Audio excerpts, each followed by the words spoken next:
YouTube marketing, এই দুটাই কিন্তু মেন শব্দ, তাই না আমার টাইটেলের ভিতরে। কারণ এই দুইটা টাইটেলের উপরে বেস করে আমাদেরকে এই ভিডিওটা এসইও করা লাগবে। বিষয়টা কি বুঝছো? এখন আমরা প্রথমে যাই ইউটিউবে সার্চ করব, ইউটিউব সার্চ করলে মানুষ আসলে ইউটিউব সম্পর্কে কি কি জানতে চায়, টপ র্যাঙ্কে যে সার্চিং যে ইয়াগুলো আছে, টাইটেলগুলো আছে, সেগুলো কিন্তু এখানে শো করতেছে, দেখছো? এখন এইখান থেকে তোমার কি মনে হয় যে আমার ওই ইউটিউবের যে ভিডিওটা, ফুল কোর্সের ভিডিওটা, এটা মানুষ কি লিখে সার্চ করতে পারে এই ভিডিওটা খুঁজে পাওয়ার জন্য? এখানে অবশ্যই ইউটিউব মার্কেটিং ফুল কোর্স এই শব্দটা লিখবই, মাস্ট ভাইয়া, এটা কিন্তু মাস্ট লিখবো।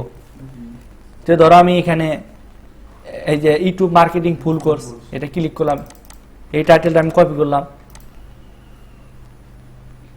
এটা একটা ট্যাগ দিলাম, ফার্স্ট ট্যাগ আমি এটা দিলাম।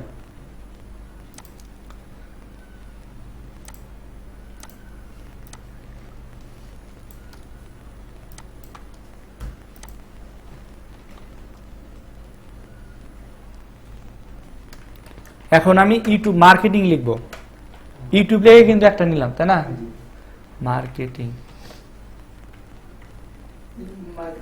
এখন আর একটা বিষয় ফলো করো, আমার এই ভিডিওগুলো কিন্তু বাংলায় না, অনেকে সার্চ করতে পারে কিন্তু ইউটিউব মার্কেটিং লিখে যখন সার্চ করবো তখন কিন্তু বাংলা ইংরেজি যে ভিডিওগুলো আছে, ইংলিশে যারা কন্টেন্ট তৈরি করছে ইউটিউব মার্কেটিং সম্পর্কে, বাংলায় যারা করছে, আবার হিন্দিতে যারা করছে, ইংলিশে, পর্তুগালি ল্যাঙ্গুয়েজ বলো, তোমার ফিলিপাইন্সে, জাপানি, চায়না, সবগুলা কিন্তু চলে আসবো।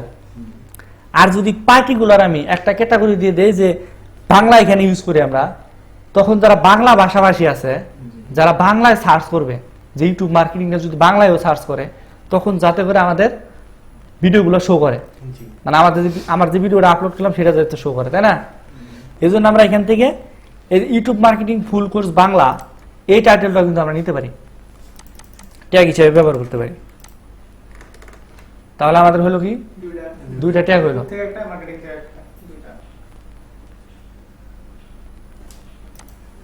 এরপর হচ্ছে অনেকে কিন্তু তোমার এখানে দেখা যায়